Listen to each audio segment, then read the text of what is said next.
Paulo anasema katika Romans chapter 12 and verse 1. Romans chapter 12 verse 1, Dorcas unaweza kutusomea. Romans chapter 12 verse 1. Nataka tusome hilo neno ya kwamba uelewe sacrifice ni nini. What is sacrifice? Kusacrifice maisha yako, kujitolea.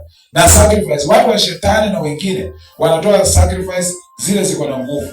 Nazo wakitoa hizo sacrifice wanaenda viwango vingine. But Wakristo wanafinyiliwa kwa sababu when it come to sacrifice, Mkristo anasema nimeokolewa kwa damu ya Yesu. Inasema namna gani? Therefore I urge you brothers, ninawasihi ndugu zangu, kwa huruma zake Bwana, toeni miili zenu kama dhabihu,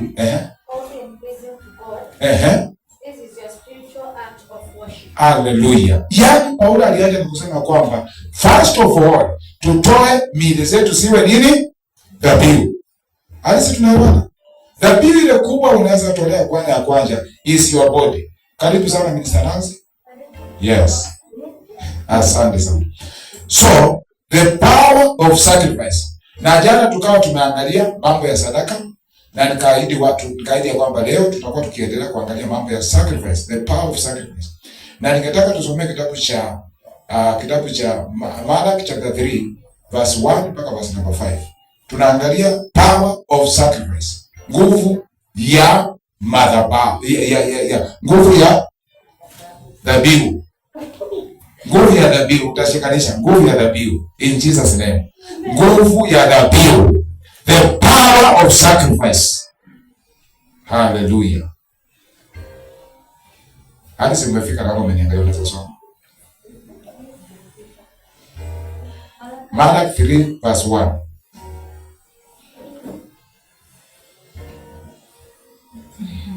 See, I will send you my messenger. Anasema kwamba tazama nitatuma mjumbe. Messenger ni mjumbe. Who will prepare a way before me. Ambaye atakayetengeneza njia. Then suddenly the Lord. Ambaye ni anatengeneza njia ya Kristo. Endelea. Then suddenly the Lord you are seeking will come to his temple. The messenger of the covenant. Messenger, yani mjumbe wa agano. Who you desire, ambaye unatamani, will come, atakuja, says the Lord Almighty. Endelea. But who can endure the day of his coming? Who can stand before when he appears? Yes. Or he will be like a refiner's fire, or a launderer's soap. Huyu mjumbe atakuwa kama moto. Endelea. He will sit as a refiner and a purifier of silver. Yes. He will purify the Levites and refine them like gold and silver. Hallelujah. Then the Lord will have men who will bring offerings in righteousness. Na Mungu atatazama wale watu wataenda sadaka katika utakatifu. Tuendelee. And the offerings of Judah, sadaka ya Juda na Jerusalem will be acceptable, itakubalika to the Lord, kwa Bwana Mungu wetu, as in the days gone by, kama vile siku zinavyoenda, as in former years. Endelea. So I will come here to you for judgment. Sasa Mungu atashuka kwa judgment. Anasema Juda na Jerusalem wakizaa toa sacrifice zao. Sasa atashuka achungulie. Ninaongea power of sacrifice. Endelea. I will be quick to testify against. Naye Bwana atakuwa haraka kwa hukumu. Kwa hivyo kama unafamiwa na kusumbuliwa na vitu, kuna watu wameinuka kinyume chako, lazima ujue kwamba unapotoa sadaka dhabihu, na nitumie neno dhabihu ilikuwa na nguvu. Mungu huwa anashuka, anashungulia, anasema ni nani huyo anachokosa Nancy. Bwana pesi. Imagine Mungu anakuja anachungulia kwa sababu kuna dhabihu imetolewa. Kwa hivyo dhabihu iko na nguvu. Na tunaona katika Biblia sana, katika Old Testament dhabihu zilitumika sana. Wakati watu wamefanya dhambi, kuna dhabihu unajitolea kwa sababu ya kusafishwa dhambi. Bwana pesi. Nilikuwa naambia watu hapo jana, kama ni Old Testament tuko sasa, wamama wengi tuliwapiga na wazee wengi, kwa sababu ilikuwa inasemekana mtu akifanya makosa apigwe na uawe, na kuuawa ile ukweli si ya kiroho mpaka mwili. Endelea. Against sorcerers. Aya, kama kuna wachawi wanakusumbua, wanakufuatafuata. Maana ukiona mtu maisha yake yende vizuri, lazima kuwe na watu ambao wanajaribu kumanipulate. Wacha nitumie Kiswahili, kumanipulate. Kuna watu wanajaribu kumanipulate, wanajaribu kunaitwanga monetary spirit. Kuna vitu tunakufuatafuata. Bwana pesi. Unaona ukikaa kwa nyumba uone kuna kono, uone siji mende. Kuna mende zingine ni kubwa, na hizo mende ukiagiza taya ndio zinatoroka. Hizi mende siwezi kukaa wakati kuna mwangaza na mende. Hizo si mende. Biblia inasema kwamba the sorcery, wachawi, wakati umetoa dhabihu, Mungu atahukumu wachawi. Bwana apesi. Endelea. Adulterers. Perjurers. Kwa hivyo kama kuna spirit ya immorality kweli, inatakikana mtu atoe dhabihu. Ndio Mungu akishuka hukumu aseme kwamba na hii roho, kwa sababu wale walifanya hizo vitu walitoa sacrifice. Bwana bless. But this day huko ukianza kuongea about the sacrifice, watu wanaanza kuwa na mentality ya kwamba mchungaji anataka pesa. But it is true. Let us speak. Kwa sababu imeandikwa kwa Biblia, wakati mtu amejitolea sadaka zake, dhabihu zake, Mungu huwa anashuka na anaangalia. Anasema ni nani huyu alikuwa anabishana na yeye? Ni nani huyu alikuwa ananyang'anya kazi? Ni nani huyu alikuwa anamwelekea kazini? Ukielekea kazini mara nyingi sana uone unachochewa na watu. Mtu anatafutanga dhabihu. Anaenda kwa madhabahu na anaambia kwani nimeenda ile dhabihu, niombe. Mimi nimeingiliwa kazini sana. Na wewe usiende kazini uambie nilienda kwa madhabahu yetu. Utakuwa foolish. Bwana pesi. Kwa sababu kuambia na mnene. Wewe wacha madhabahu kutetea. Unajua kuna watu kaa chini kidogo. Kuna watu utaendelea hapo mahali umemalizia. Hapo mahali umefika. Kuna watu ambaye ukishawaza badala aenda aache madhabahu mpiganie, anaenda kaambia watu utajua. Pastor anakuanga fine. Sasa umeharibu. Don't talk too much. Wewe nyamaza, wacha utembee na madhabahu. Wewe kuna vitu zingine tunaombanga hapa zinakaa kama ni witchcraft na si uchawi. Sasa unaenda kuambia mtu tumesema nguvu za wanaume zitolewe. Alafu unaenda kumwambia ati pastor ndiye aliomba. Wewe unaona nini? Bwana pesi. Na hii katika Biblia. Abraham aliponyang'anywa bibi, alitumia imani. Na bibi nguvu zake, wanaume nguvu zake zikaisha. Bwana pesi. Na ni zile sacrifice alikuwa ametoa mbele za Bwana. Mungu akachungulia. Akaona huyu ni bibi ya mtumishi wangu anashukuriwa. Wanaume watu wanakata. Bwana pesi. Na hata mimi naona hii nguvu ninajaribu kuitumia. Mtu akuze wangu aone. Praise the Lord. Paka exercise power. Sacrifice. Praise the Lord. Inaitwa nguvu ya dhabihu. Zile dhabihu umejitolea. Ukitoa dhabihu kwa madhabahu na hivi, Mungu anashuka na angalia ni nani huyu anaingilia dada yangu kwa kazi. Bwana praise. Lakini na wewe usiende kuambia watu. Ukisikia uko na mtu kazini ama mimi unafanyia kazi, mtu anakuambia wewe utanijua mimi ni nani. Usijaze hiyo si maneno anakuambia. Huyo mtu amejilinda. Huyo mtu kuna sacrifice ameinua. Na wewe tu una kitu, unaanza kumwambia kwenda huko, tutaona mao utaenda nyumbani. Sikudanganyi. I have seen people wametoka Kikomba. Mikono mitupu. Mtu aliingia Kikomba na milioni na akatoka mikono mitupu. Maana huwezi kupishana na wale watu. Wameenda wakajitengeneza. Na wewe hakuna kitu. There is nothing umeoffer. Na unaenda kupishana naye. Anakuambia wewe ulitupata hapa na utatuacha. Na ukifika ni uongo utamwacha. Bwana pesi. So you must understand the power of sacrifice. Na maandiko yamesema kwamba Juda na Jerusalem, it is you. Wakati Mungu anaona madhabihu imetolewa, anashuka ahukumu. Bwana pesi. Angalia ni nani huyu anaingilia Dorcas. Maana familia zimeingiliwa. Kwetu nyumbani watu wameingiliwa. Kwenye umetoka watu wameingiliwa. Lakini kile kinaweza kufanya upiganiwe ni kutoa dhabihu. Na ndio ulisikia ukisema mtu akitoa kwa mganga na wewe ukija utoe mbuzi kwa Mungu, lazima hiyo madhabahu iende chini. Wakati Gideon alikuwa anaangusha madhabahu, aliambiwa, unajua watu wanataka niombe ndugu mpendwa, niombe. Gideon aliambiwa tafuta ndama wa babako ule ndume. Wakati umeangusha madhabahu chini, maana wakati madhabahu ilikuwa inainuliwa, kuna vitu zilikatwa. Bwana Yesu apesi. Na wewe uchinje mwingine, ndio hii madhabahu isikuwe na nguvu. Ndio madhabahu ya Mungu ikuwe na Bwana apesi. So, tukifanya mambo mengine kama mzaa, ati tumeokoka tumeitwa na damu ya Yesu, tutashughulikiwa, tutafukuzwa kazini. Mambo pesa tutakamatiwa pesa. Maana watu wamejitengeneza. Mtu amejitengeneza vizuri. Na anakuambia kwamba utafunga, utaniacha hapa na utamwacha hapa. Because amejua mali ameenda. But wewe hauna chochote. Bwana pesa. Usiku kuna mali huwa anaenda anatembea uchi. Na wewe hata damu ya Yesu yenyewe you are not taking very serious. Haikutetei. Because you are not serious. Maana hata wewe mwenyewe kama vile Paulo anasema kwamba tutoe miili zetu ikuwe sacrifice. Haujatoa. Kwa hivyo utashughulikiwa. Bwana pesa hivyo. Utanyang'anywa kitu chako ukiona na macho kwa sababu sadaka dhabihu ambaye unatoa. Nguvu ya hii madhabahu ni zile dhabihu zinatolewa na watu mali yao. Naye mtu akikuja kunyosha kidole hapa ataona. Lakini kama watu wanaleta peni mbili na shilingi mbili, Na utaona mtu ameenda kutoa ng'ombe, ameenda kutoa milioni moja kwa madhabahu. Ndio unaona hata mchungaji kama mimi nikiacha kuingiliwa, ni vizuri nitafute wale wako juu na authority. Nikimbie kwao, nipeleke dhabihu yangu kwao, nimwambie nimeingiliwa na watu. Niombe. So that nikuwa safe. Otherwise ukianza kupishana na watu naambia mimi ni mchungaji. Hawaelewi hiyo power ya mchungaji. Wanaelewa nguvu, madhabahu inajua nguvu ya madhabahu. Kwa hiyo Mungu akasema kwamba nitahukumu kila taifa.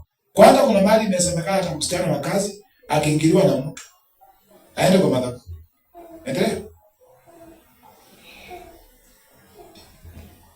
Against those who defraud laborers of their wages, who oppress the widows and wale wanafinyilia widows. Umeona? Ukifinyilia widows aende kwa madhabahu na kwambia utashughulikiwa. Hata kifo unakufa. Die. So, the widows and the fatherless. Fatherless. Cheza na fatherless ambao kwa madhabahu utaona.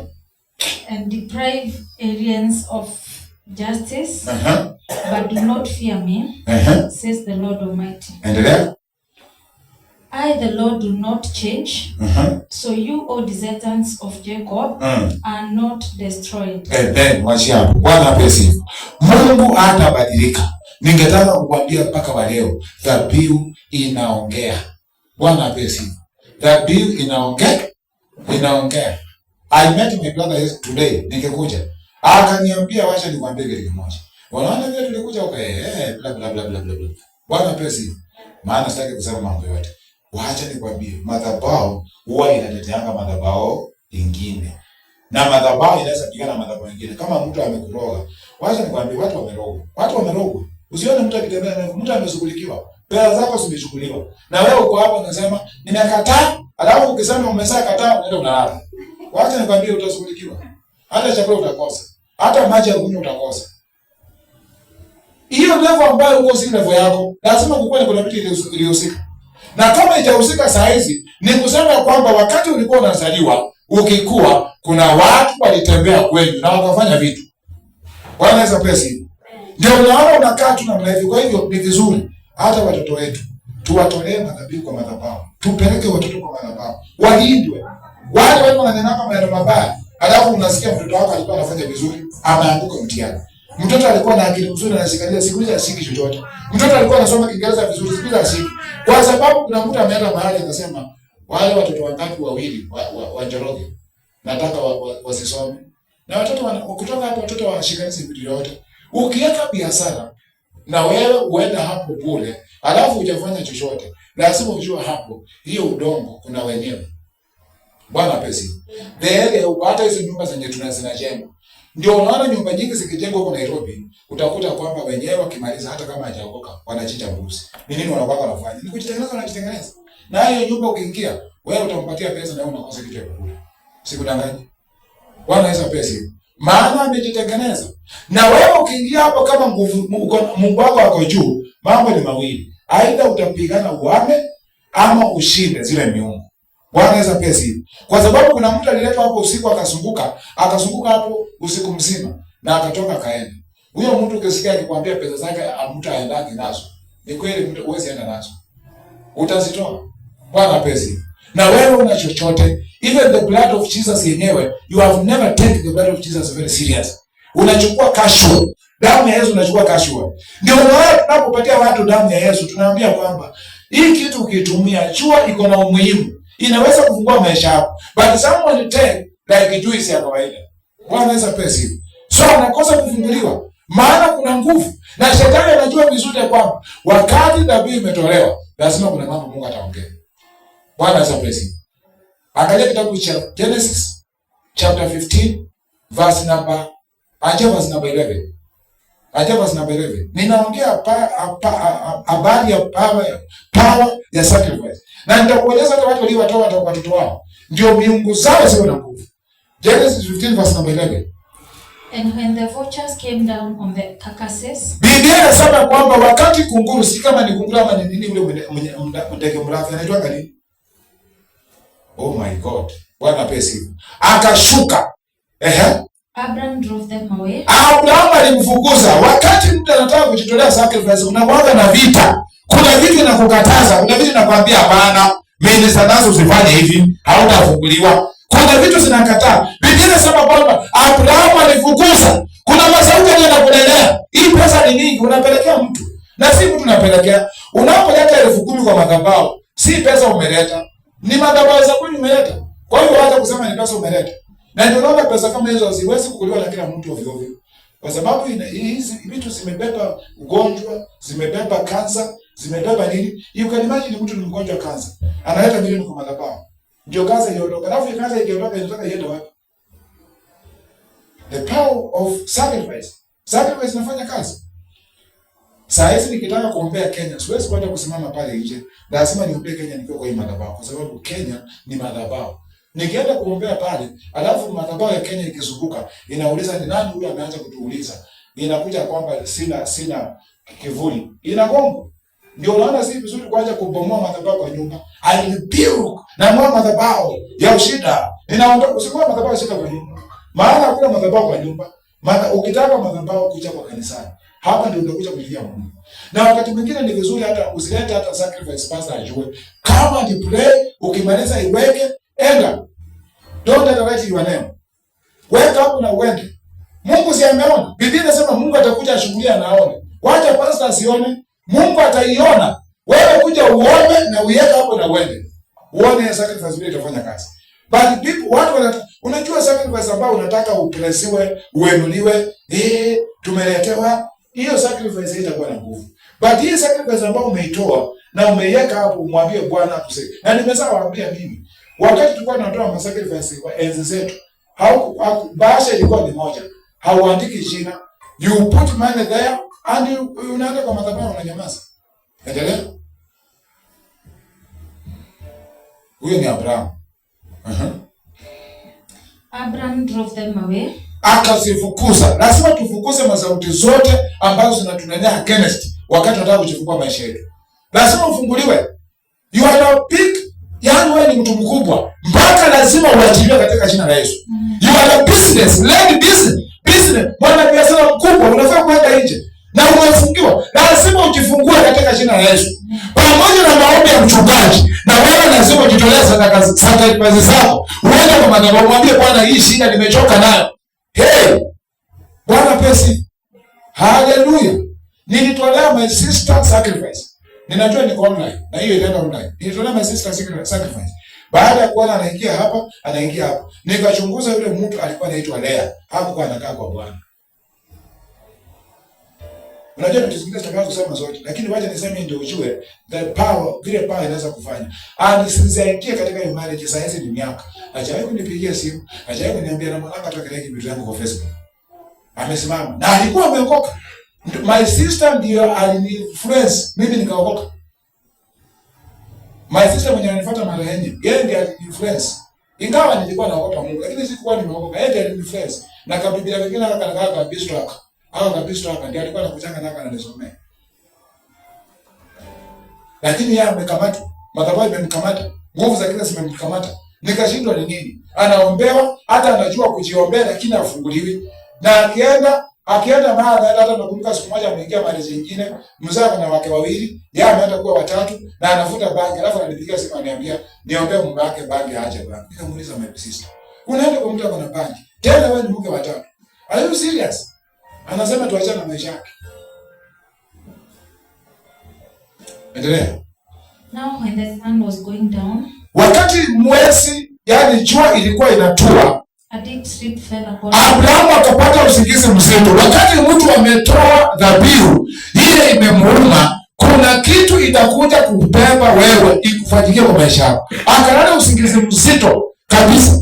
Bwana pesi. Lakini ukiona umetoa dhabihu na bado unajua ni kati ulitoa na hata unafikiria. Na unajua dhabihu you expect dhabihu ukitoa. Unadhani tutaenda kuitupa. Si ndanona yake atompe. So when you see me with a new sis, unaacha kusema ni ile dhabihu nilitoa. What Biblia imesema kwamba Mungu amesema kwamba huyu ndio nimemweka hapa kule kwa niaba yangu. That was mimi siwezi kupewa na vitu vyote. Maana nimeteguliwa na Mungu. Sasa ile dhabihu kwa hata tuitupe. Tumwambie Bwana ndio huyo. Amesema kwamba hiyo itumike kwa madhabahu kwa niaba yake. Naye kuhani akaenda kwa madhabahu akichoma hiyo sadaka zikitoa moshi. Tuendelee. And behold, horror and great darkness fell upon him. Then he said to Abraham, na akaambia Abraham, sikiza nguvu ya dhabihu. Zile dhabihu unatoa leo itatetea watoto wako katika jina la Yesu. Bwana asifiwe. Dorian watoto wako hawatasafa in Jesus name. Dorian ndoa yake itakuwa na shida katika jina la Yesu. Maana kuna sacrifice zimeinuliwa. Huyo Niki Victoria hatakuwa na shida kwa sababu dhabihu zimeinuliwa. Lakini kujazacheza ukasema kwamba au njia siku hizi ni kuitisha pesa. Wacha nikwambie. Wewe kwa kana pesa zako. Watu wanasema kwamba ni watu wametumia vibaya. But this thing is in the Bible. It's working. Inafanya kazi. Na kuna watu wameenda kwa madhabahu na Mungu akawafungua. Maisha yao yakabadilika. Lakini sisi tunasema kwamba hizo ni pesa zinaitishwa. Nani alikwambia ni pesa zinaitishwa? Sacrifice ni kitu na kuuma. Sacrifice ni kitu ambacho kina uzito. Huwezi kubeba kitu kama hii. Na ninatoa mfano, useme ni sacrifice.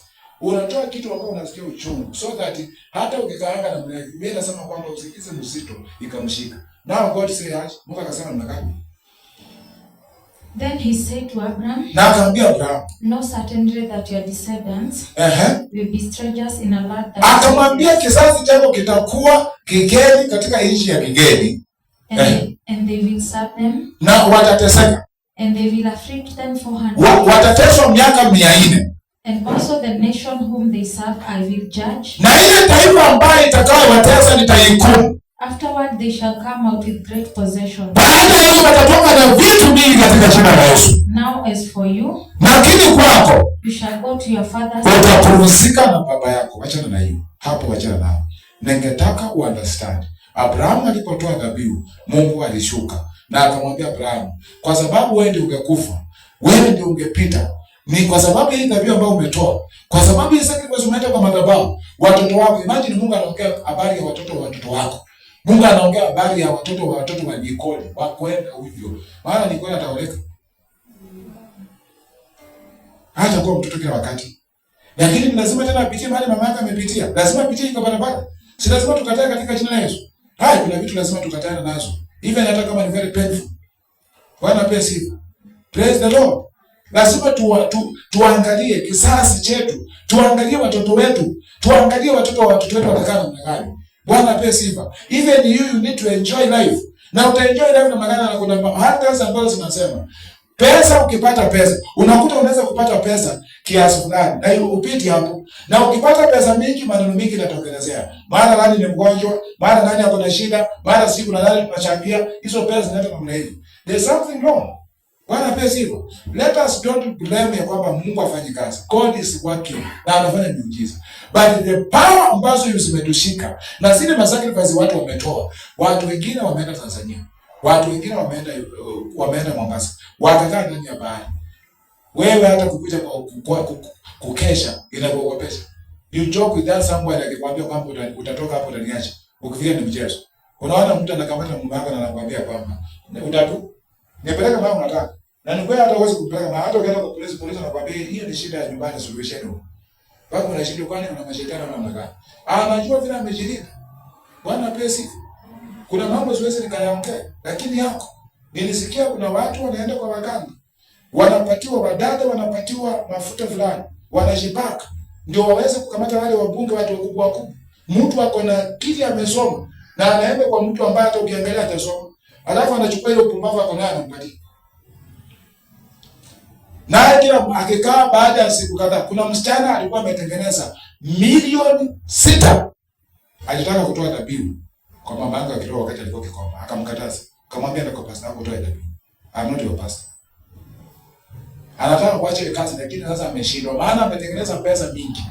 Na akamwambia mafuta, kuna mafuta huwa wanashimaka sehemu za siri.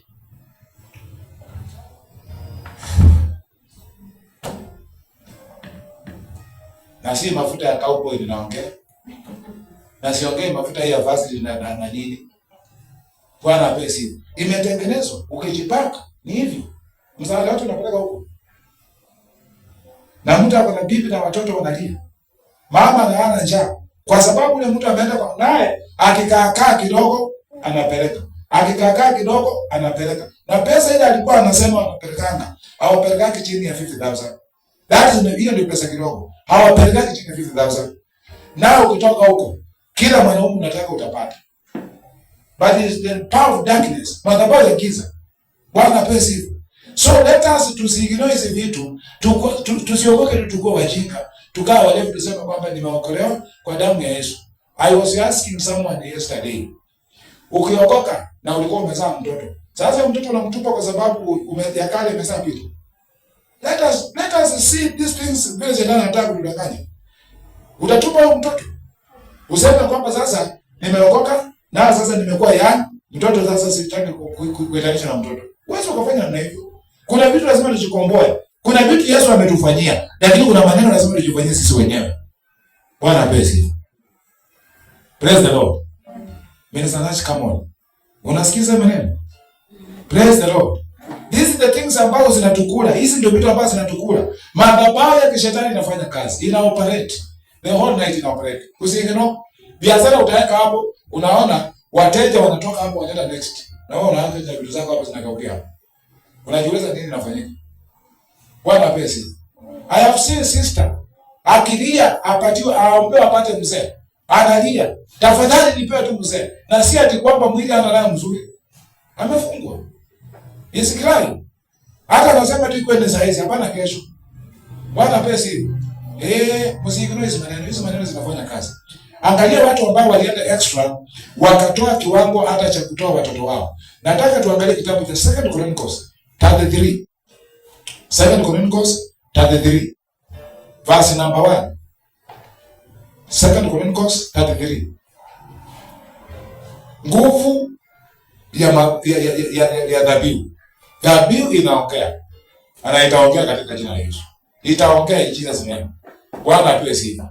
Ninawaombea katika jina la Yesu mtapata ufunuo hii na Mungu atawasaidia in Jesus name. Praise the Lord. Watoto wako watafunguliwa. Tetea afunguliwe. Na nani mwingine? Israeli afunguliwe. Israeli anaweza kuwa anaitwa jina mzuri, lakini madhabahu ya kwao ni strong. Inapigana naye. Yes. Yakobo alikuwa anaitwa Yakobo Conman. Na baba yake alikuwa tajiri. Ilibidi Mungu abadilishe. Madhabahu ya kwao ndio iwache kufuata ile njia. Ndio iwache kumwenukia. So mtoto anaweza kukua ni mtoto mzuri. Ako clever, lakini madhabahu ya kwao iko strong.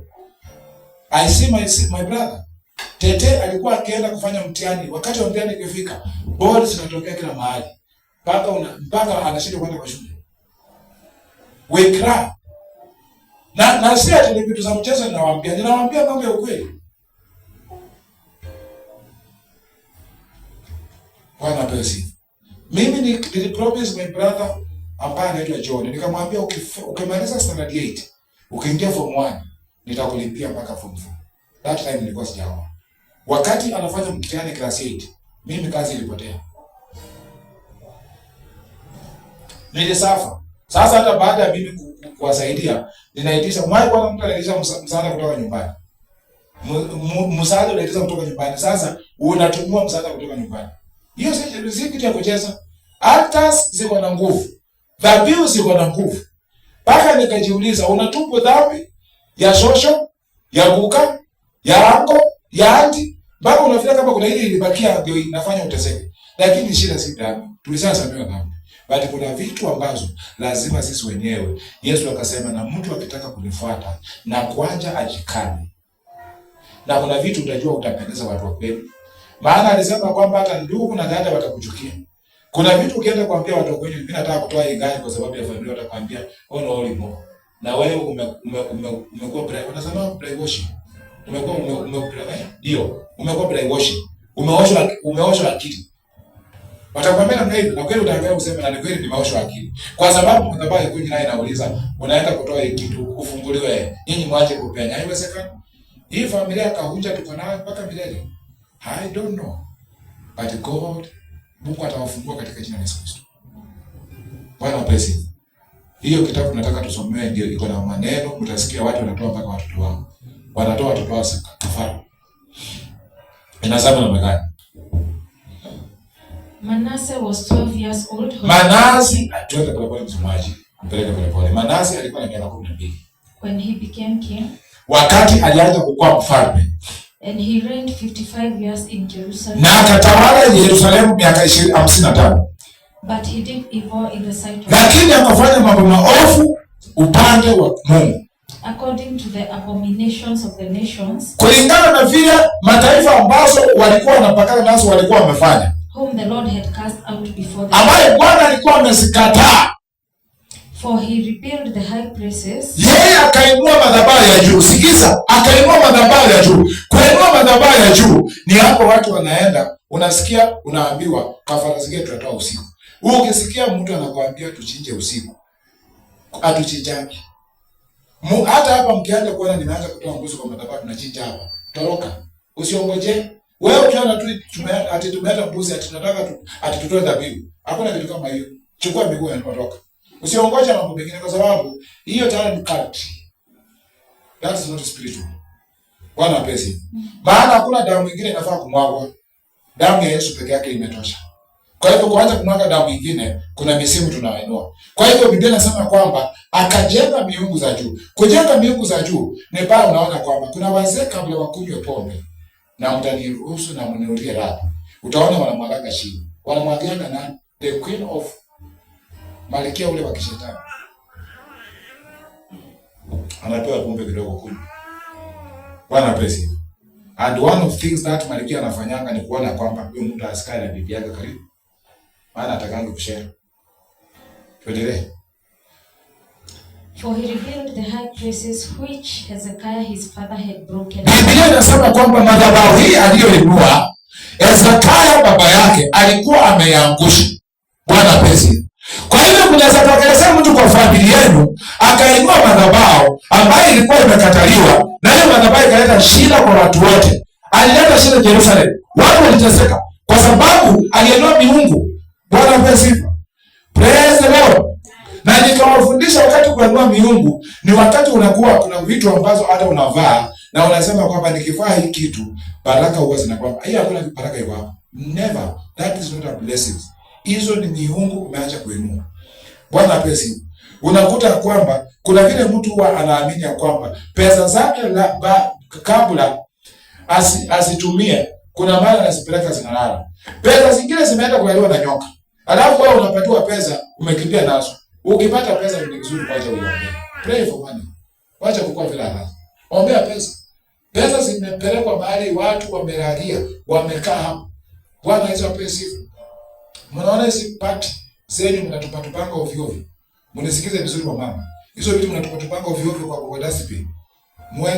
Mweni werefu kama watoto wa nimekuibia siri.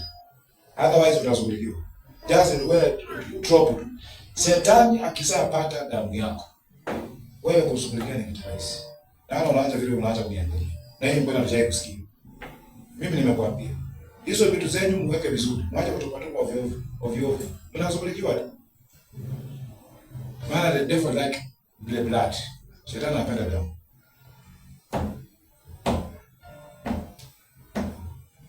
Na vile mnaniangalia.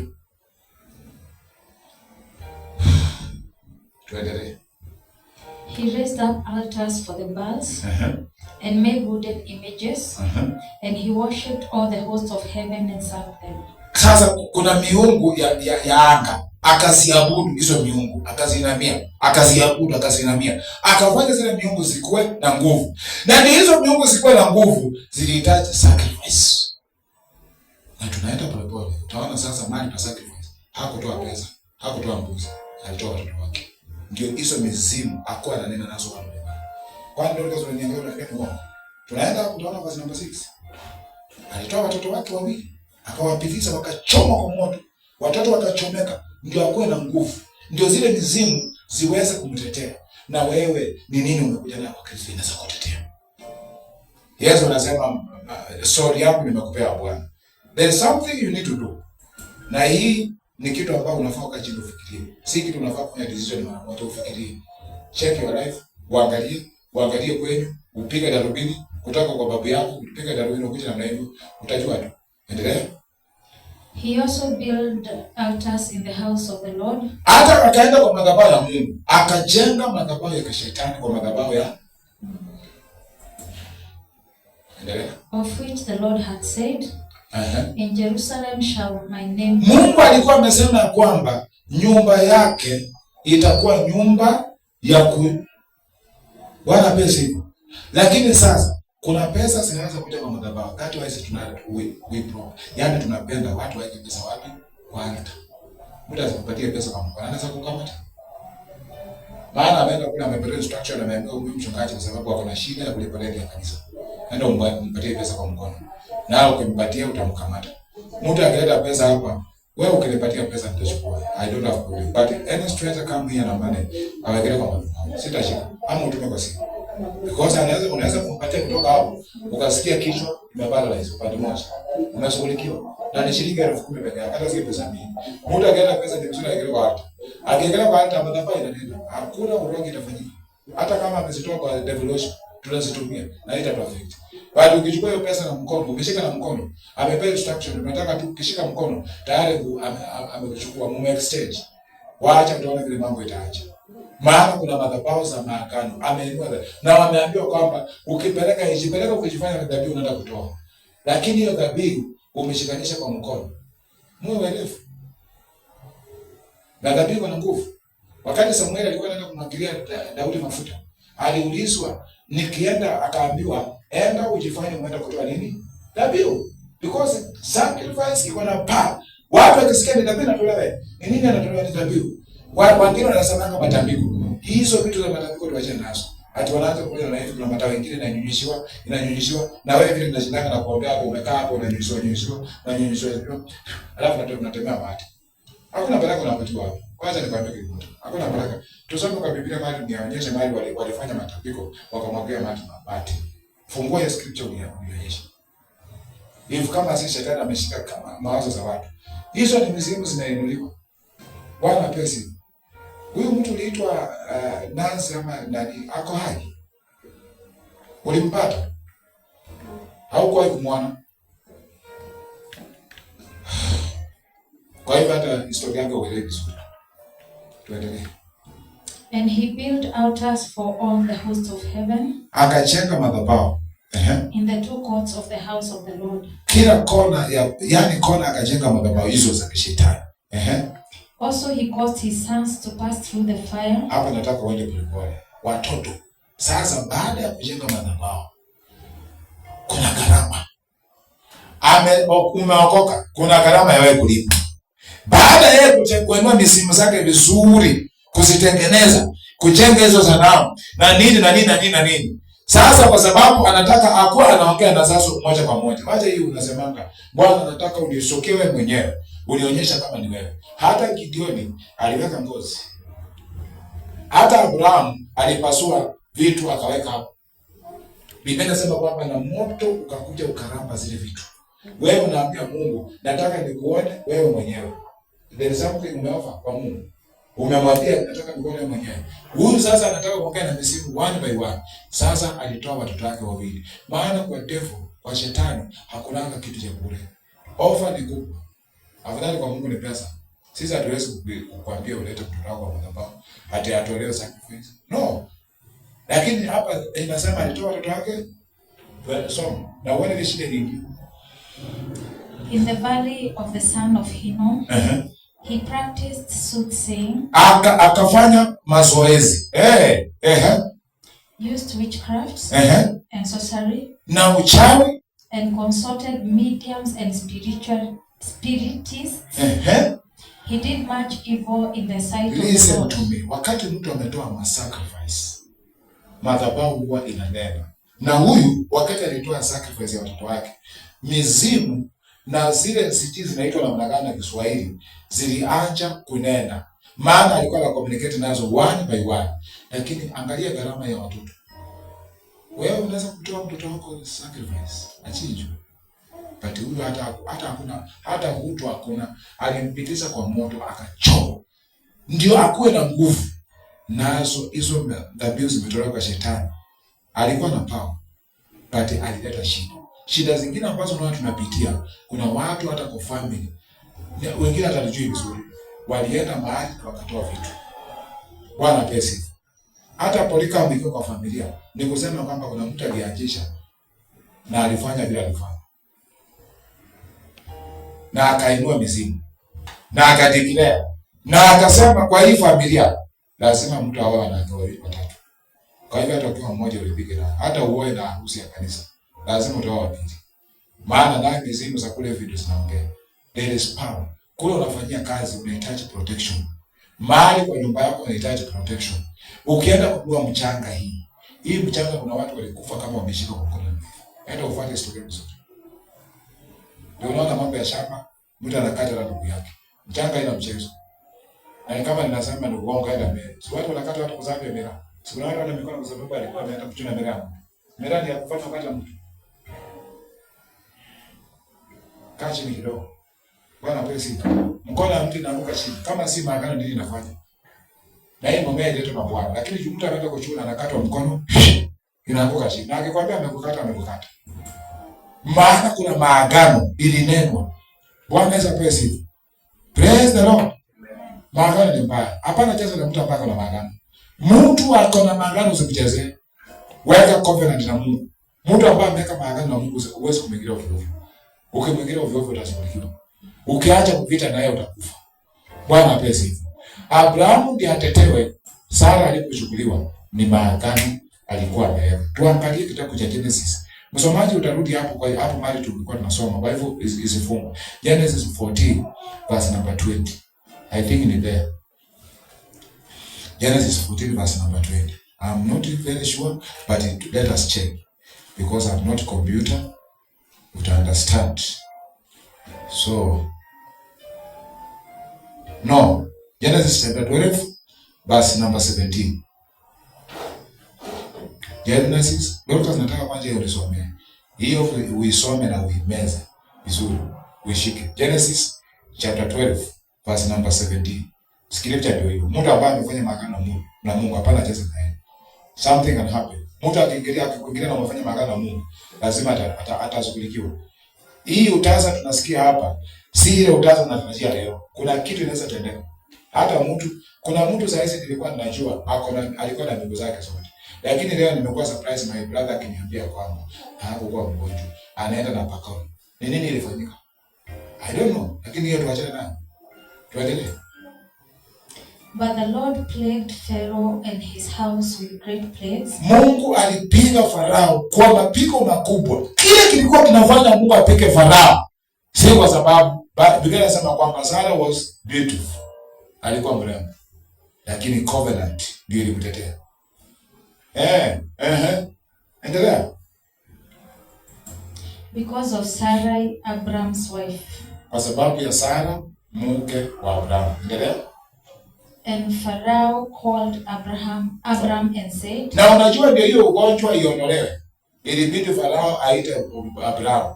Alimpatia ng'ombe, mbuzi na kondoo na akasema mtu asiguzwe na mtu. Ndio waombee ugonjwa uondoke. What is this you have done to me? Ni nini umenitetea? Mtu ako na maagano apiga rangi. Usiende ukiambia watu, pastor wetu anakuanga fire. Usiende ukisema madhabahu ya kwetu inakuanga fire. Just quiet. Wacha ikutetee. Wacha uone ukiongeza msara. Wacha uone kazi zako zikienda juu. Wewe usikuwe na mambo mengi. Tulia. Na utetewe na madhabahu polepole. Why did you not tell me that she was your wife? Hakuhitaji kujitetea. Mkikosa mke wangu mtaona. Hakuhitaji. No. Praise the Lord. Mnasoma hiyo dini watu mmeangalia hapo. Ezra, mtu akikuchezea hiyo, tumia hiyo. Lakini nao uko umeleta vitu kwa Mungu. Tumia hiyo. Hata mama akienda Amerika usikuwa na shida. Bora umeweka makofi na Bwana. Nobody will touch you.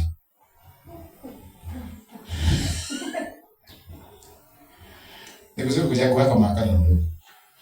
Weka covenant na Mungu. Sina ndio sana cheka. Weka covenant na Mungu. Uone. Endelea. Hakuna haja kujalia ati uko wapi ni mimi unateza namna gani? Ngoja uone. Kuna watu wanakuja kwa madhabahu yetu waombe, wafunguliwe. Endelea. Why did you say she's my sister? I might have taken her as my. Leo ukisema bibi yako ni sister yako, unanyang'anywa na macho na anaenda. Hivyo ukiangalia. Usijaribu hiyo mchezo. Kama hujafanya na Mungu magano, don't try that. Maana utanyang'anywa. Bali mtu akona magano ndio diche. Mwanamke ambaye ameweka magano hata bwana yake akienda wapi? Hana shida. Kwa hiyo ukifika unakuwa flat.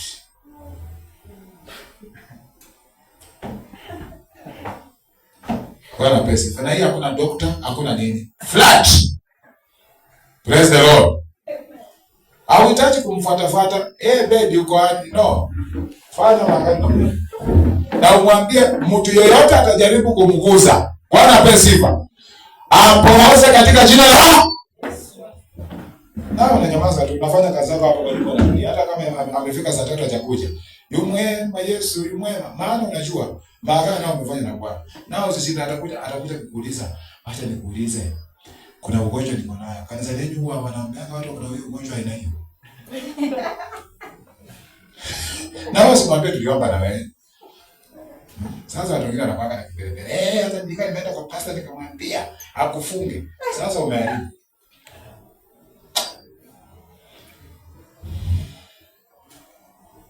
Na hivyo tunaweza kuwafunga hata pesa zao. Wasitumie vibaya. Bwana pesa. Praise the Lord. Endelea. Now therefore, here is your wife. Take her and go your way. Unarudishwa mtu wako. Kaa chini. Unarudishwa mtu wako. Chukua mtu wako na amani. Enda na yeye. Hapana cheza. Wekeni makofi na tunabwana. Chukua sacrifice. Enua. Mwambie Bwana, mtoto wangu hataguswa na mtu. Mtoto wangu hatapigwa na uchawi katika jina la Yesu. Mume wangu atafutwa kazi ovyo ovyo. Daleka. Na sisi tukulekana mdomo. Daleka na mdomo hapana. Unaleka ukiwa umefanya mambo. Bwana pesi. Haleluya. Kwa Kristo ninawafungua macho. Ukizaa mtoto acha kupigia mtoto kelele nyingi. Tuna celebrate. Wacha ucelebrate. Kwenda ufanyie mtoto makana kwa madhabahu. Bwana pesi. Dini zingine zinatuzidi. Wakati mtoto anazaliwa, ananenewa maneno, anaambiwa wewe utakuwa kama simba, hakuna mtu atakushinda. Bali wewe ukizaa mtoto, wale wa mama wanakuja hapa nikupika vigelele. Joke amezaliwa. Alafu kutoka hapo kile mtoto amesikia ni makelele. Hakuna covenant. Mnaonaje? Tunaweza kujiwekea covenant na Bwana na Mungu akatusaidia katika jina la Yesu. Covenant ni kutoa sacrifice, unaenda nako kwa madhabahu. In Jesus name. Na kama mtu ashikanishe mtolee. Tolee katika jina la Yesu. Bwana kwa acha kuna wengine naona hapa tutawatolea. Very soon. We must go somewhere. Tutoropo kitu hapa na tunyamaze. Na kwa kukuambia, tunanyamaza tu. Na naomba Mungu anisaidie mdomo wangu nyamaza. Kazi ifanywe kwa kwa ukikuja kuniambia nasema hapana ndugu. Hata wasio mchungaji ana siku ndani watu tulikuwa nasema oh Lord, Holy Spirit walk. Na najua ni kitu gani nimefanya. Hakuna haja kushinda hapo kila siku unalialia unasukua kidogo. Funga. In Jesus name.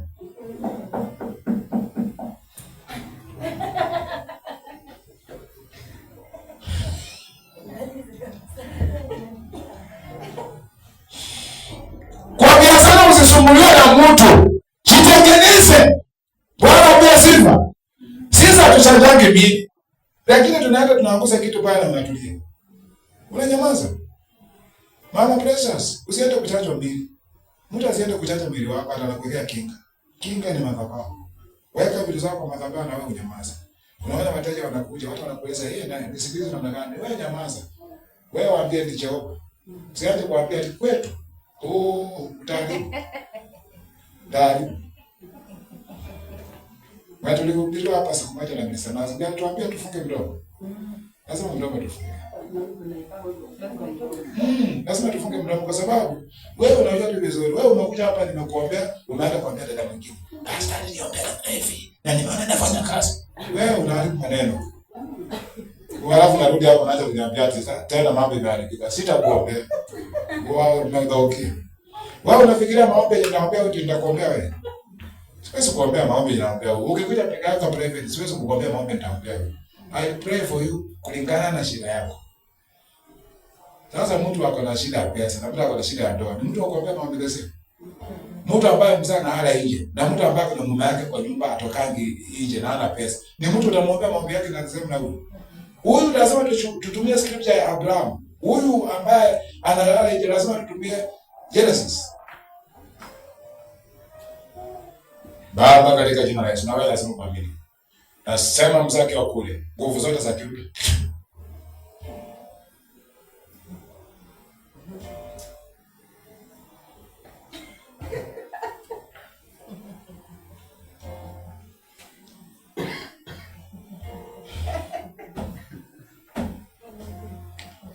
tuangalie scripture yetu ambaye main service tulikuwa nayo, verse number 33 verse number 6. 33 verse number 6. Second Chronicles. Unaona hata kununua simu. Let me give you the secret. Hata kununua simu, kabla hujaanza kutumia simu, niombe. Na useme simu, hakuna mchawi, hakuna mwizi atachukua. Wewe umenunua simu nyingi zinachukua tu, mara umeacha kwa gari unachukua. Weka covenant. Hata mtu akichukua anakuambia my sister, simu yangu ilikuwa imeanguka chini. Baba wao wanashangaa ni nini? Na wewe unyamaze, kimya. Weka covenant na Mungu. Utaona vile utatetewa katika jina la Yesu. Bwana pesi. Watoto wangu wote wa kiroho na kimwili, kwanza wa kimwili nitawawekea covenant isiyo mchezo. Weka. Wewe mzee, mtu yote akijaribu kukuchezea kama wakati wako hajafika, macho iondoke. Gearbox ziondoke. Mtoto hata kitambia kule una wasiwasi. Analetwa tu nyumbani, anaambia mtoto wako leo tumeleta. Mnaona ni vizuri tufanye mama, tusifanye hivi. Si tufanye hivi? Yes, my precious. Thank you so much. Bwana pesi. Watu wako na mashida. Wacha tufanye mambo kwa maagano. Wacha tuingie kwa maagano ya Bwana. Wacha tuenue agano la Mungu lifanye kazi. Agano jipya litutetee katika jina la Yesu. Endelea. He even set a carved image, the idol which he had made in the house of God, of which God had said to David and to Solomon his son, in this house and in Jerusalem, which I have chosen out of all the tribes of Israel, I will put my name forever. And I will not again remove the foot of Israel from the land, which I have appointed for your father. Unajua kwa nini Mungu alikuwa anaongea na Daudi hiyo maneno? Kwa sababu Daudi alikuwa ameweka covenant na Bwana. Na Mungu bado anakumbuka hiyo. Hata kama Manase amekuja amefanya vituko, bado Mungu anakumbuka hiyo. Sacrifice. Only if they are careful to do all that I have commanded them, according to the whole law and the statutes and the ordinances by the hand of Moses. Yes. So Manasseh seduced Judah and the inhabitants of Jerusalem to do more evil than the nation. Maana sikiza, mtu mmoja kwa familia kaa chini. One person in the family anaweza fanya watu wasafi.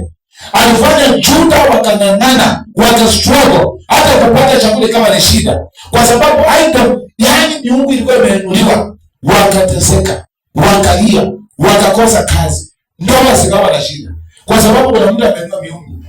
Kuna mtu amenunua covenant. Bwana pesi. Wacha kuchukulianga mambo ni kawaida. Nataka niwaambie, wacha kuchukulianga mambo ni kawaida. Hati ukuanzisha biashara na inakukataa ni kawaida. Do you think that is normal? That is not normal. Wewe unaagiza kitu inakufa. Unasema let me try nyingine. Hiyo si kawaida, ni kusema kuna vitu zimeendelea mahali. Bwana pesi.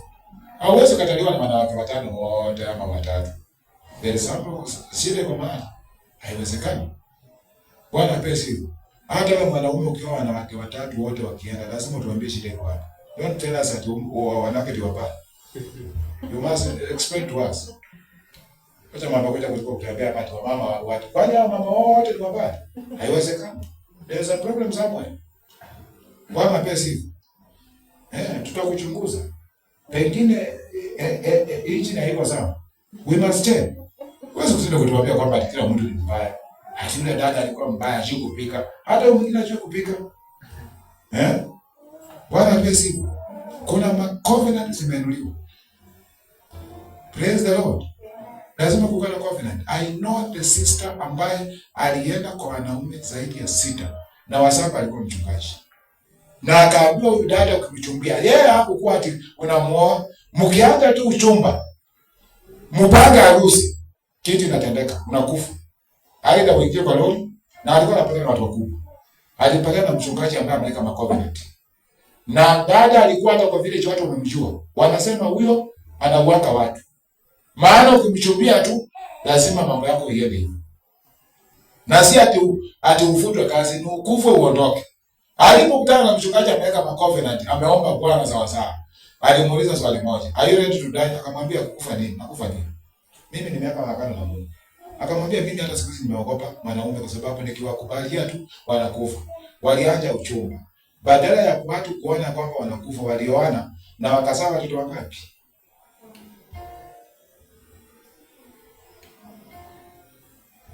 Ndio sababu wale watu ambao kuna macovenant waogopa. Ukiwa na covenant waogopa, hatunaogopa uchawi. Unaona maji baba mahali unaacha kusema ni kuinda na windu.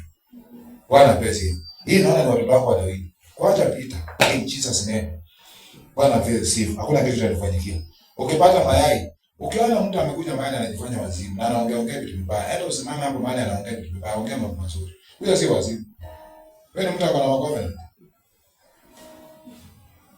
Bwana pesi. Enda usimame hapo uongee, rudisha hiyo maneno katika jina la Yesu. Lakini ukiacha kucheza hapo, utaona cha mtama kubwa. Niliona siku moja nyoka imeuawa, imewekwa kwa madhabahu, na tulikuwa tumefunga mlango. I asked pastor, nani aliyeka nyoka kwa madhabahu? Akaniambia ajui. Niliingia kwa madhabahu. Praise God. Niliingia kwa madhabahu. Nikachukua hiyo nyoka, nikahakisha moto hapo nje na nikasema, shindwa katika jina la Yesu. Kuna mtu alikuwa hapo ile atuletee shida sana. Akainuka. Na let me say you, hiyo kitu imetutetea. Jana nimekutana na mtu ambaye tumemaliza miaka kama 4 hatukutani. Akaniambia nataka niende niombe mume wake kwa sababu amekojeka.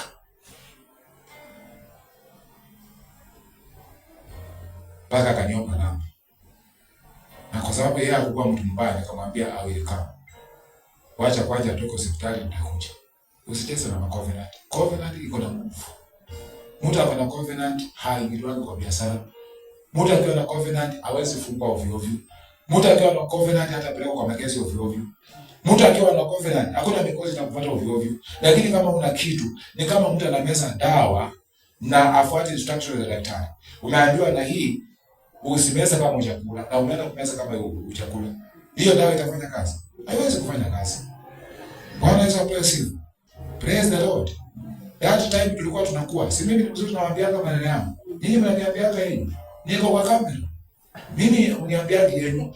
Mimi nilikuwa ninasema, tulikuwa tunaambiwa baba yangu hakukuwa ameokoka. Wananunua nguruwe.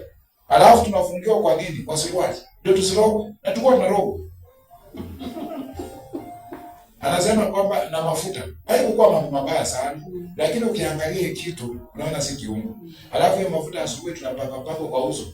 Unaenda ukitoka nguruwe kwa shule. Sote usiona na bado utasikia mtoto amerogwa. Na wako na hiyo belief mtoto akirogwa sijia chanjo, atolewe sijui vitu zingine zimeingia ndani ya. Wale wametoka saidi wanazojua hivyo. Wewe huwezi kujua hizo vitu. Unajua hii mnafikiri kwa kuna uchawi. Huko ndio wamenunua hata mashini wako nayo. Huko ndio wamenunua mashini kwa sababu amuko mnaamini. Bwana pesa. Hata mzuri kwa expose hii.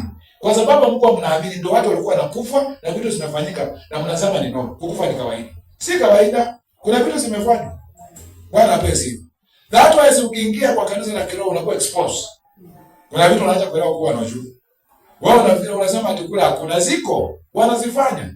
Kwanza wale wanakaa hapo mbele ndio wanafanya vituko. Uchawi wenyewe hata wanabebana. Na wapi? Na anakaa naye. Na unaona mtu akikuja hapa anaambiwa utafuata instruction ama tukutoe kwa kanisa uende. Na usicheze utaenda. Wamama wawili walipatikana Kiambu wakisukuka usiku. Wamama kwa uchi. Na bishop wetu Wanderi akaambia ule mchungaji, hizo mambo ni za kiroho. Akamwambia nyinyi watu wa kiroho mnakuanga na uroho mwingi sana. Na walikuwa wanazunguka wakiwa uchi wakisema huyu mchungaji lazima toke kwa hiyo area aende. Na wakashikwa na askari wakiwa kwa patrol wakiwa hawana nguvu. Vile walizaliwa uchi mnyama. Na wakapelekwa kule watu wakawa wakaambiwa kuja wao. Sasa waende kuangalia. Sasa waliulizwa, walisema huyu mchungaji lazima aende. Hiyo ndio kitu walikuwa wanasema. Kwa hivyo askari hata wana expect kwa askari. Na Wanderi akaambia huyo mchungaji, please, alikuwa na watu 10,000. Akamwambia hakuna kitu kama hiyo. Kanisa liliokuwa na watu 10,000 imerudi mpaka 40. Na huyo hayuko. Alitumwa back to sender.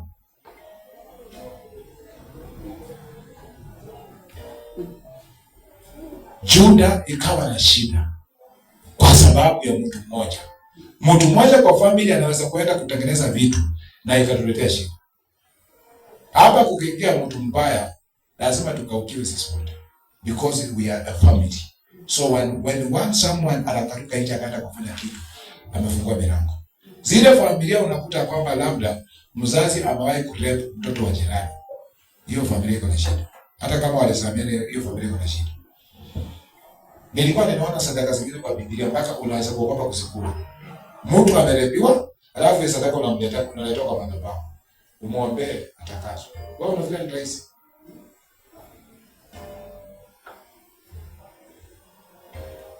Bwana praise the Lord. Kwa hivyo ukisikia mtu akikwambia kwamba wewe utaona, waacha kusita ukisema hapo ati wewe utanitisha, mimi nimeokoka, damu ya Yesu iko juu yangu. Hii si mambo ya damu ya Yesu. Hii ni kuhusu sacrifice. Anajua naye mali ameenda. Akikwambia huyo mwanaume hautakaa na yeye, usicheze ukisema kwamba si mimi ni mwanamke kama yeye. Hii si mambo na style. Hii ni mambo ya dhabihu. You may know labda unajua maneno sana lakini hauelewi. You don't know. Watu wamejitengeneza. Hata unaona mtu mwingine ana sura yake ni jinga kabisa. Na anafuata na watu. Unashindwa na huyu ni nini anafuatiwa? Mtu amejitengeneza hapa na covenant. Covenant ni kitu ambaye huwa ni very strong. Very strong. Bwana pesi. Na ndio nimewasaidia kwa mama. Vitu zenu muwe mnaweka vizuri. Msitupe tu ovyo ovyo, kwani ile ndio mnatupa ovyo ovyo. Kwa dustbin mnatupa. Tatengenezwa. Shetani anapenda damu.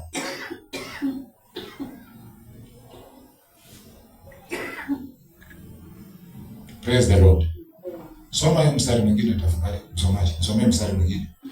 Nataka unisomee mpaka ufike verse number 16.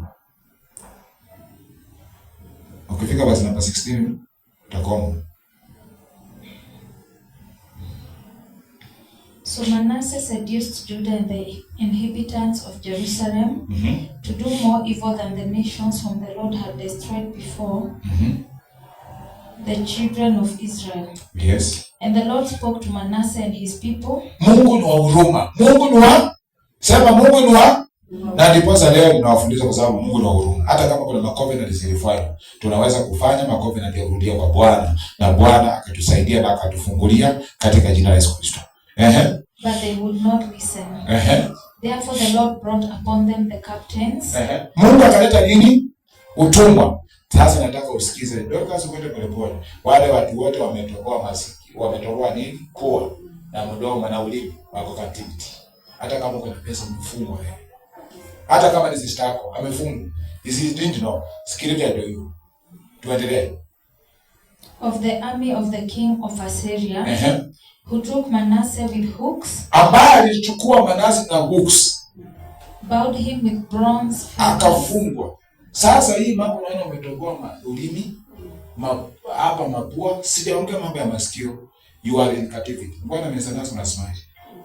Why you are smiling for me? Na scripture ndio nimekupatia. Someone cannot challenge you. That is the scripture. Everybody ambaye ametoboa mapua, sitakani kuingia kwa mambo mengine. Lakini ukiona mtu ametoboa mapua, ulimi, huyo mtu ako ufungwa. Hata kama kuna pesa amefungwa. Huyo ni wa shetani. Kwa hivyo kama ni masista msaidie mapema. Pray for him na mwambie atoe hizo vitu. Hapo katika utumwa. Na ninakuhakikishia, you will see. Kama hawezi kutoa na kombolewe, hakuna mali ataenda. Hata jisaidia. Because tayari hiyo ni utumwa. Biblia inasema kwamba Mungu akaachilia jeshi na Manasseh akachukuliwa na akawekwa ndoani mpaka kwa mapua. Hivi ndivyo Kiswahili nasema. Endelea.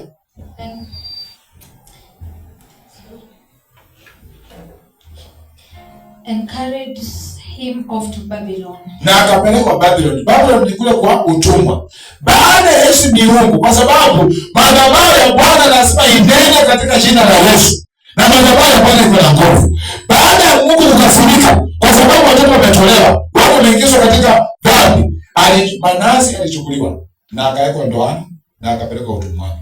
Akakaa huko. Hiyo scripture ni mzuri sana. Hiyo wewe ndio soma Biblia. Wewe uangalie. Now when he was in affliction, wakati alikuwa katika mateso, kwa hivyo Mungu na huruma, hata kama aliweka hizo vitu, anaweza kurudia Bwana na akafunguliwa katika jina la Yesu. He implored the Lord his God. Akalilia Mungu. And humbled himself greatly. Na yeye akajinyenyekesha before the God of his fathers. Kwa Mungu wa baba zake. And prayed to him. Na akamuomba. And he received his entreaty. Heard his supplication. And brought him back to Jerusalem. Mungu akamrejesha Jerusalemu. Kwa hivyo kuna watu wengi wanaweza rejeshwa tukiomba na tuende kwa madhabahu ya Bwana na tuwaombee na Mungu atawafungua katika jina la Yesu. Dada akiwa ametoboa hiyo kitu hapa ulimi na mapua. Angalia hata kama uko kwa ndoa. Ni vile sitaki kuingia sana maana ninaona vile mmoja kuniangalia mmoja kunisuspect. Ndio ninaona ninafuka. Maana nikiona Mr. Nancy ameinua kichwa juu. Najua hiyo anataka kuisikiza vizuri. Lakini nakwambia ukweli, hata kama uko kwa ndoa na atoboa mapua, hakuna ndoa. Na mimi mwenye sijatoboa na siko kwa ndoa, mimi siongea habari yako. Mimi naongea habari ya kutaka hii kitu. Huyo mtu akuhutumwani. Hata akipata pesa haitamsaidia. Na kama unafikia ni uongo, naenda kufanya hesabu ya watu ambao wametoboa hizo vitu. Uniambie ni kitu gani amefanya. Huyo akuhutumwani. Atapata pesa za kukula lakini hawezi kuendelea. Maana alishaingia katika maangamo. Ena alama unaona mtu ameweka. Si vizuri kuona mtu ameweka kitu na wewe unaweka. Na watu wanaanza kusema ati ni madoido ama ni ati ni urembo. Urembo gani? Vile maitoto yako hivi sawa ni urembo. Sasa unahitaji urembo zingine za kazi gani? Nini unataka kujiongezea? Kama si shetani unataka kuingia. Bwana pesa.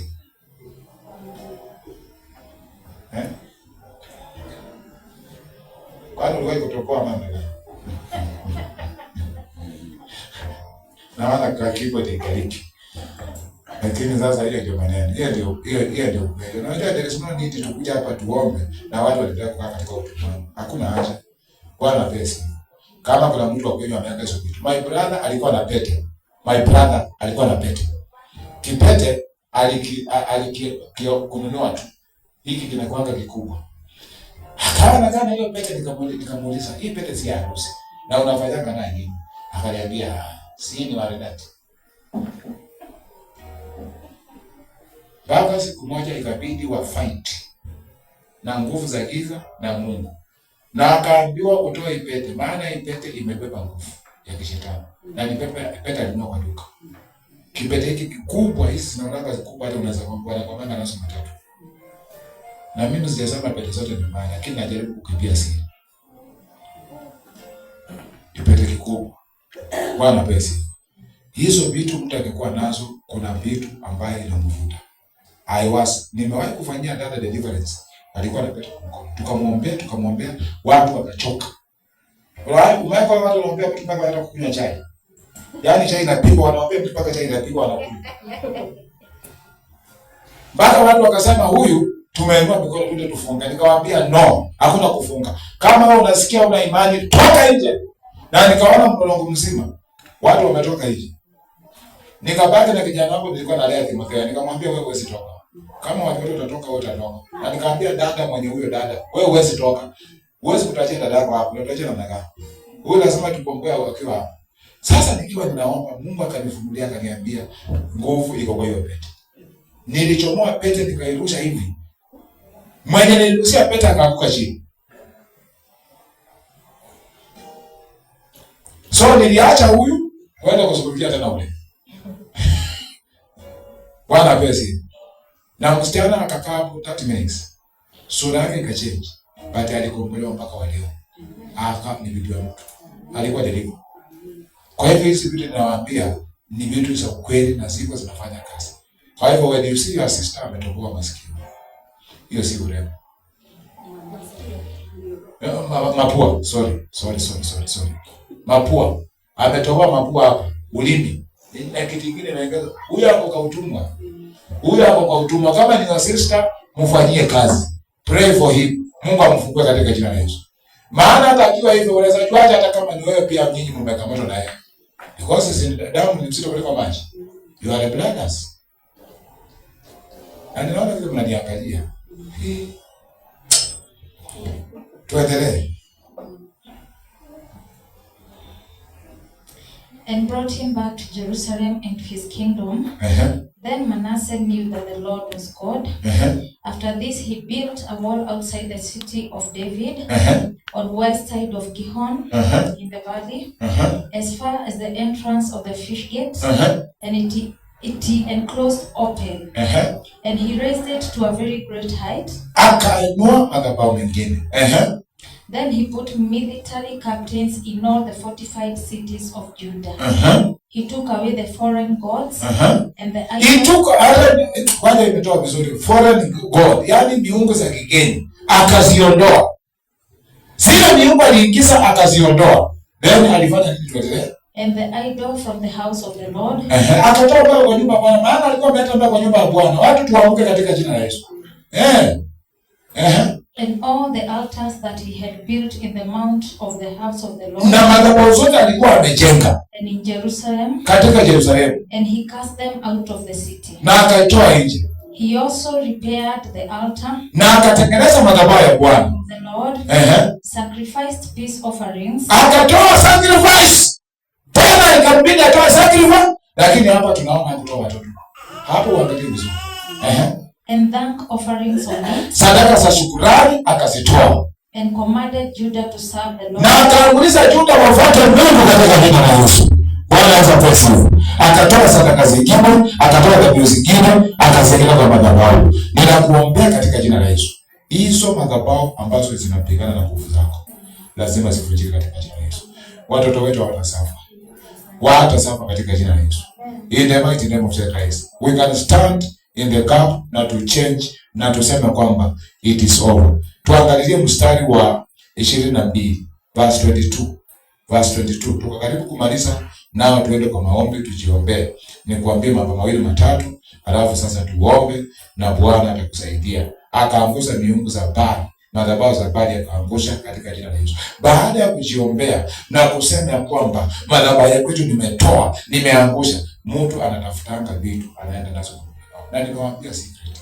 Yes, not lazima upate pastor. Wewe ukikuja kwa kanisa uombe. Si umekarakara hapo, Mungu amesikia. Weka na uende. Hata usiandike jina lako. Usiandike jina lako. Uone naye vile Mungu atafanya kazi. Bwana pesi. 22. But he did evil in the sight of the Lord. Hapa kuna tena mwingine ameinuliwa anafanya mambo mabaya. Endelea. As his father Manasseh had done. Unaona vile baba yake Manase alisumbua, mtoto wake pia tena ameanza hiyo kazi. Kwa hivyo unaona namna gani? Angalia kwenu. Angalia kwenu ukuje. Na mtu akioleka anakuwa na madhabahu ngapi? Kuna ya kwenu na kuna, lakini wanaume nitakuja kuwafundisha. Ndio madhabahu ya kina bibi zifanye kazi. Ni kupeleka vitu kwao. Kipeleka vitu kwao utakuwa na mamlaka. Lakini kama hujapeleka vitu kwao, inakuwa na pepo. Endelea. For Ammon sacrificed to all the carved images which his father Manasseh had made and served them. Kachi. Bwana pesi. Nilisikia kuna mwanamke alikuwa anaitwa Amboi na watu wasipige. Huyo mwanamke alikuwa anaitwa Amboi, alikuwa anakaliwa na Mungu kwa kichwa. Ni kweli ama ni uongo? Umewahi kusikia story kama hii? Hamjawahi kusikia? Wa Makena. Wa Makeri. Sasa huyo wa Makeri watu walikuwa wanamuogopa sana. Bwana pesi. Na kuna watu wameitwa Wanjoi. Na mtu ameitwa Wanjoi. Wanjoi ni nini? Unaonaje hii madhabahu? Kuna mtu ameitwa kuendaka sana. Wanaitwa namna gani? Na Kikuyu? Nyagodhie. Hallelujah. Thank you so much. Nyagodhie. Sasa Nyagodhie amezaa mtoto. Hata mtoto wake ni Nyagodhie. Na tunasuspect vile mtoto wake anaendaka sana. Inawezekana speed ni wewe ulikuwa unaenda. So hata kupiga mtoto. This na out.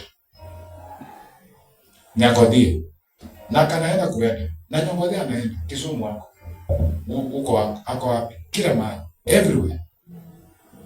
Tulia mahali pamoja kwa sababu altar asitulizwange na coffee. Altar itulizwange na maombi ya fasting. Altar zinatulizwanga na sacrifice. Kwa sababu ni madhabahu iliinuliwa na ikamwaga mbuzi, vitu ikachinjwa, ikafanywa. Bwana pesi. Kuna wanawake saizi wameokoka saizi. By December wakiingia kwao lazima wakunywe mtini.